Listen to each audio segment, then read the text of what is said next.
Los capilares son los vasos más pequeños, microscópicos, no se ven a simple vista, y de acuerdo al tipo histológico que presentan se clasifican en 3 tipos: los capilares continuos, los fenestrados y los discontinuos. Todos los capilares están formados por una única capa de células endoteliales. La diferencia entre los distintos tipos es qué tan unidas están esas células endoteliales o no. En los capilares continuos, las células endoteliales están muy unidas entre sí, sin separación entre las mismas. Este tipo de capilares continuos lo encontramos en los riñones, en la mayoría de las mucosas del todo el tracto gastrointestinal. Arriba, piel, músculo. Sistema nervioso central. Arriba, perdón. En el sistema nervioso central, piel, músculo, páncreas, pulmones y gónadas. Vuelvo de nuevo a las características. Se llaman continuos porque no tienen ningún tipo de separación entre las células, a diferencia de los capilares fenestrados. Los capilares fenestrados tienen una histología particular porque las células tienen pequeñas aberturas cubiertas por un diafragma que se llaman fenestraciones. Este tipo de capilares se encuentran en los lugares donde se necesita realizar intercambio de fluidos, como por ejemplo los riñones. ¿Ya han visto renal en anatomía? ¿No han visto nada en anatomía? Estamos a mitad de año. ¿Qué? ¿Qué están viendo? ¿Huesos recién? ¿Y se van a pasar todo el año viendo huesos? No, vimos cráneo, toda la parte de hueso. Ah. En el otro van. Ah, bueno. Entonces, los capilares fenestrados tienen la característica de que tienen determinadas aberturas entre las células que se llaman fenestraciones y que permiten el intercambio de fluidos. Y se encuentran en los riñones, tracto gastrointestinal, glándulas endocrinas, en el plexo coroideo y en los cuerpos ciliares. ¿Dónde están los cuerpos ciliares? Ojo, tampoco han visto. Bueno. Los capilares discontinuos, a diferencia de los anteriores, tienen aberturas mucho más grandes que no se llaman fenestraciones porque no están cubiertas por un diafragma y que permiten un intercambio muy grande de fluidos. Y esto solamente lo encontramos en 3 tipos de tejidos, que son el hígado, el vaso y la médula ósea. Cuando estudian anatomía del hígado, van a ver todo un sistema de vascularización del hígado que se llama sistema Porta, donde van a ver específicamente estos tipos de capilares que forman lo que se llaman sinusoides hepáticos. Ahora no vamos a detallar eso porque eso lo tienen que estudiar en anatomía. ¿Cómo? Más fuerte, fenestraciones.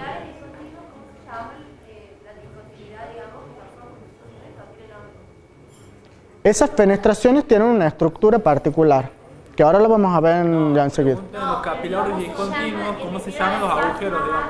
Ah, no, en los discontinuos no tienen ningún nombre porque no tienen una estructura histológica en particular.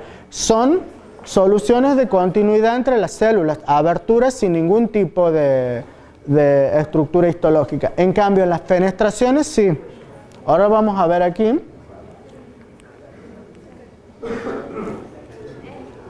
Los capilares fenestrados. ¿Cómo? Sí. Los capilares fenestrados están formados también por un endotelio fenestrado, pero que tiene una estructura importante que es un poro, que tiene un diafragma ultra delgado, que está formado por 8 fibrillas. Ese diafragma es como si fuera una tapita de tejido fibrilar que cubre la abertura que se puede abrir o cerrar dejando pasar determinado flujo de sustancia a través de la fenestración. ¿Qué es lo que está señalando acá esta parte rosita del capilar, que son las fenestraciones? Estas fenestraciones son muy importantes porque estos capilares permiten el flujo de sustancias y de intercambio de solutos, como por ejemplo en el glomérulo renal. ¿Dónde? ¿Qué ocurre en el glomérulo renal? ¿Para qué sirve el riñón? ¿Se han estudiado fisiología? Exactamente, en el riñón se produce la filtración de todos los productos de desecho acumulados en la sangre y la eliminación en la orina. Ese proceso de filtración de la sangre se realiza en una estructura especial que se llama glomérulo renal. En ese glomérulo renal, que es como un ovillito, ¿alguna vez han comido riñones en algún asado? Sí. Bueno, ¿han visto algún glomérulo? Bueno, ahora cuando coman asado, fíjense, corten un riñón al través y van a observar pequeñas cositas así que tienen como si fuera una estructura de cápsula, de ovillito, donde por aquí entra una arteria y por aquí sale una vena. Y aquí se forma una serie de ovillos que son los capilares fenestrados del glomérulo renal. Ese glomérulo está en una copita, que es otro túbulo, que lo vamos a estudiar cuando veamos la parte de anatomía renal, que se continúa con los túbulos renales. Aquí en esta parte es donde se produce el intercambio de solutos que va a formar la orina. Todos estos capilares fenestrados, la sangre viene por acá, pasan los desechos hacia esta cápsula y decantan en este tubo, que son los túbulos renales. Y de ahí se va formando la orina. Esa es la importancia de los capilares fenestrados. Permiten el intercambio de solutos y sustancias en determinados órganos. Bueno, ahora que se hemos visto toda la histología de arterias, venas, capilares, ustedes me van a identificar ahí, hagan de cuenta que no ven la letra, pero vamos viendo en un corte. Esto es un corte de un tejido, o sea, un tejido no tiene solo arterias, solo venas o solo capilares. Un tejido, como cualquier otro tejido, tiene distintos tipos de vasos sanguíneos de distintos calibres para su irrigación. Así en un tejido encontramos esto que está aquí, ¿qué es? Un capilar, exactamente. Estos son los capilares. Ven que están formados por una delgadita capa de células endoteliales. Después tenemos esto que ven acá, ¿qué es? En este caso es una arteriola, porque es de menor calibre.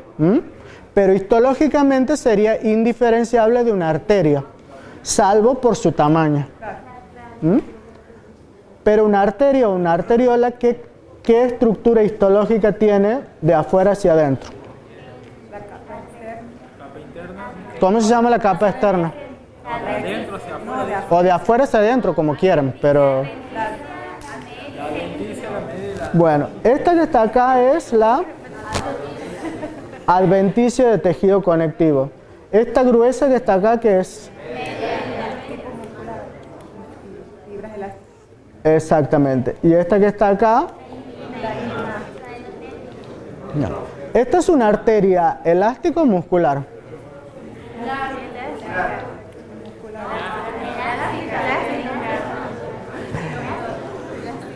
Una, dos, tres. A lo sumo identifico 3 capas de células. Entonces es elástica. ¿Ven? 1, 2, 3. ¿Sí? Bueno. ¿Ve qué es? ¿Qué es B? Una vénula, exactamente. Ahora vamos a pasar a ver, ya hemos visto toda la parte de histología de arterias y arteriolas, y ahora vamos a pasar a ver la de las vénulas y venas. ¿Ven la diferencia histológica entre una y otra? ¿Qué es la principal diferencia? La capa intermedia es más fina. La túnica media. La túnica media en las venas prácticamente desaparece. O es muy delgada o está formada solo por una pequeña capa de células. ¿Sí? Esa es la principal diferencia histológica entre venas y arterias. Bueno, volvamos al endotelio entonces.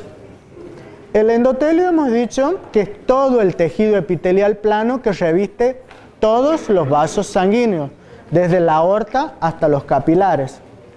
Su origen embriológico es el mesodermo o el mesénquima embrionario.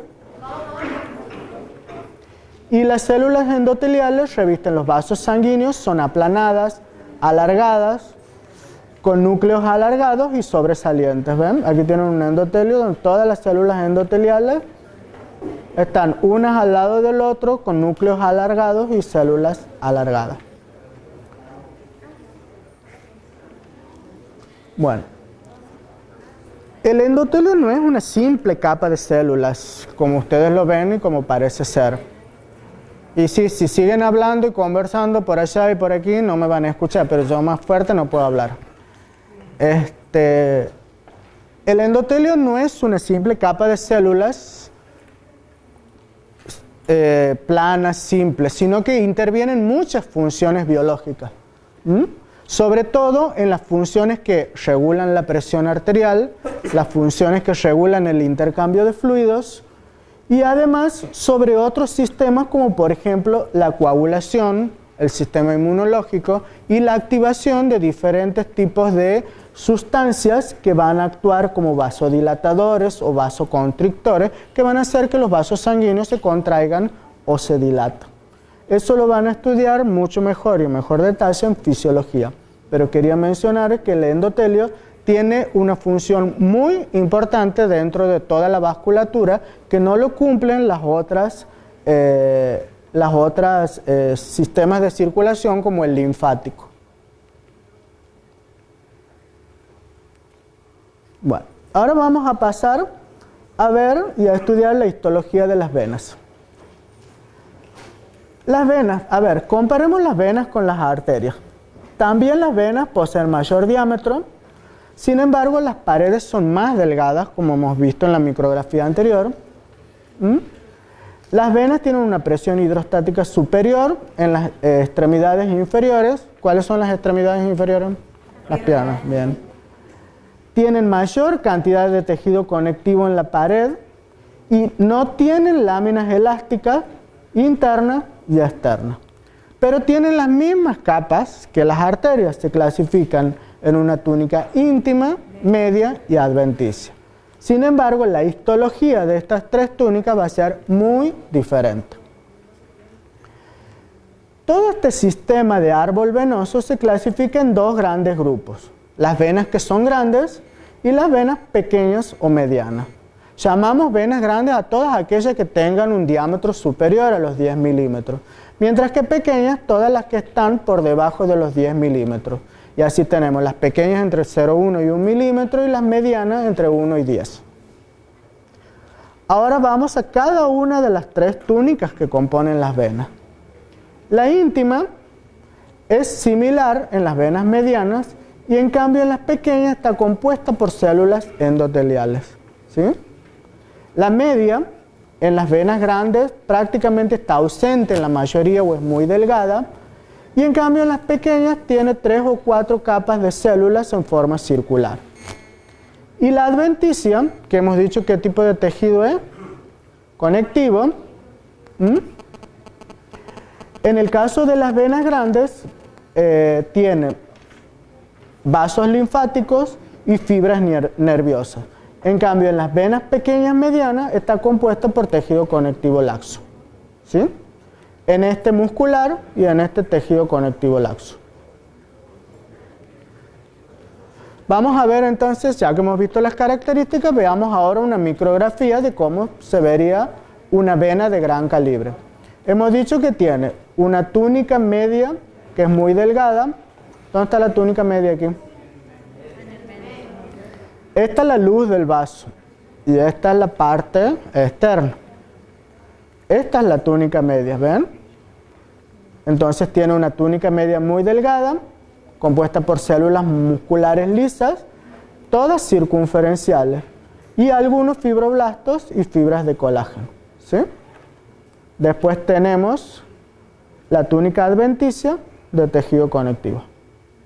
Y la túnica íntima, que es tejido endotelial o endotelio. Y esta micrografía les he puesto para que comparen de vuelta, esto es muy importante que lo entiendan, cuál es la diferencia histológica entre una arteria y una vena. Hemos dicho que la principal diferencia es esta, que es la túnica media, que en las arterias es muy gruesa, formada por muchas fibras musculares en las arterias musculares o por muchas fibras elásticas en las arterias elásticas. En cambio, la túnica media en una vena es casi ni existe o está formada por una sola capa de células, ¿sí? ¿Ven la diferencia? La adventicia en ambas es bastante similar y la túnica íntima también. Entonces, si yo en el examen le pongo una foto de un corte y le digo, esto es una arteria o una vena, rápidamente lo tienen que saber y diferenciar, ¿sí?